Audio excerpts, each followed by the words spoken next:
Ein Viechdoktor ruft seine preisige Tochter an, dass er auf Lansing kommt und mit ihrer redet. Aber mit heimnehmen kann er's nicht. Der Uschi, seine preisige Tochter, sollte in der Kirche bei der Metten ein Verserl aufsagen.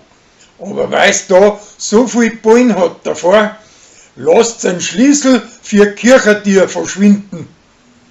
Der Mike kann's aber nachher aufstemmen und sie sagt ihre Verserl auf. Wie grad beim Landrat nirgends daheim ist, wird sein Adventkranz brinnet und das Bärli sieht das zufällig und kann ihm löschen.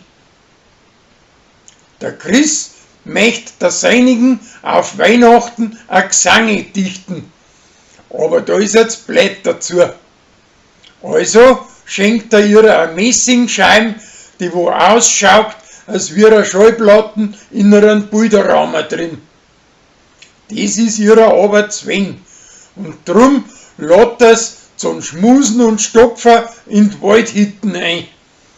Fanny sieht den Lotbrief und meint, das war von Gregor für sie. Aber wie es dort auftaucht, wird's davon gestaubt. Die Wirtsleute wetteifernd, wer das kreisligste Westerl anzieht. Und das Bummel gewinkt, weil er das von die Arme her schon drauf hat. Als Zwiefel möchte mit die alten Leuten einen Ausflug nach Minga machen, aber der Bus verreckt und sie kann keinen anderen nicht auftreiben. Die Rosi kann das aber schon und hilft dir auf die Weise aus dem Schlamassel. Und ein Zwiefel stinkt er recht wegen den. Uschi fällt vom katholischen Glauben ab und stellt den Götzen Buddha in der Wohnung auf, dass er ein Glück bringt. Ihr Alter ist aber schwer dagegen und möchte ihn verschwinden lassen.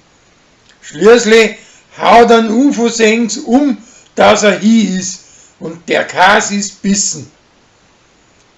Der Sascha braucht für seine kaputte Hand eine sinnteure Operation und die Rosi zahlt ihm das und der sein Jumpsterer vermittelt das. Aber das darf der Sascha nicht wissen, weil er den nicht ausstehen kann.